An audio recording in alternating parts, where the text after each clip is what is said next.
c'est Valérie Stromanger du site orthoc'estfacile.com. Je suis très heureuse de vous retrouver cet après-midi. Alors, aujourd'hui, nous allons commencer à parler plus en profondeur de la conjugaison des verbes en français. C'est un gros morceau, la conjugaison des verbes en français, c'est assez complexe. Mais comme tout ce qui est complexe, eh bien, ça peut être simplifié en étant divisé en petites étapes. Et c'est ce que je me propose de faire aujourd'hui.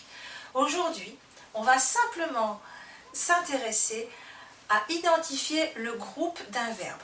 On se resservira de ça quand on va plus tard apprendre à conjuguer à différents temps. Mais avant de conjuguer, il faut être bien au clair sur qu'est-ce qu'un verbe du premier, du deuxième ou du troisième groupe. Ce sera tout pour aujourd'hui. Alors, donc, en français, il existe 3 groupes de verbes. Premier, deuxième et troisième, plus les 2 auxiliaires être et avoir, qui, eux, n'appartiennent à aucun groupe, ils font cavalier seul. Bien. Le premier groupe, ce sont tous les verbes qui se terminent en ER. Chanter, manger, aimer, écouter, etc. Quand un verbe se termine en ER, eh bien, on peut dire qu'il est du premier groupe. Déjà, ça, c'est simple. Pour le deuxième groupe, tous les verbes du deuxième groupe ont leur infinitif qui se termine en IR. Mais, pour être sûr que ce verbe soit du deuxième groupe, il faut essayer de le conjuguer au présent à la première personne du pluriel, nous, et voir ce que ça fait. Si ça fait une terminaison en isson, exemple, nous grandissons, nous applaudissons, nous réussissons.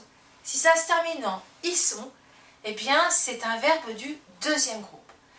Il y a des verbes en IR qui ne se terminent pas en isson, comme par exemple le verbe partir. Nous partons. Dans ce cas-là, lui, il est du troisième groupe.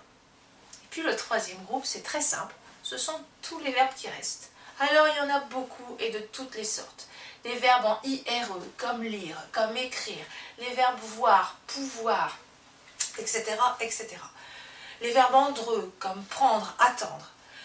Tout ce qui n'est pas en ER et tout ce qui n'est pas en IR, faisant nous avec isson, comme nous réussissons, eh bien, tous ces verbes-là sont du troisième groupe. Et comme je le disais tout à l'heure, il reste être et avoir qui ne sont dans aucun groupe. Voilà.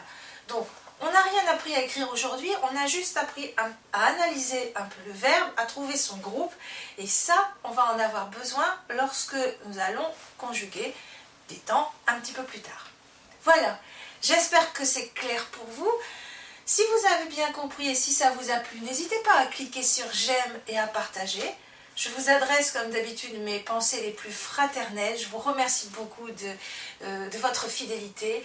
Et comme d'habitude, la règle va être mise sur le site pour que vous puissiez la lire. Ce sera quelquefois plus facile pour la mémoriser. Et en tout cas, je vous dis à très bientôt.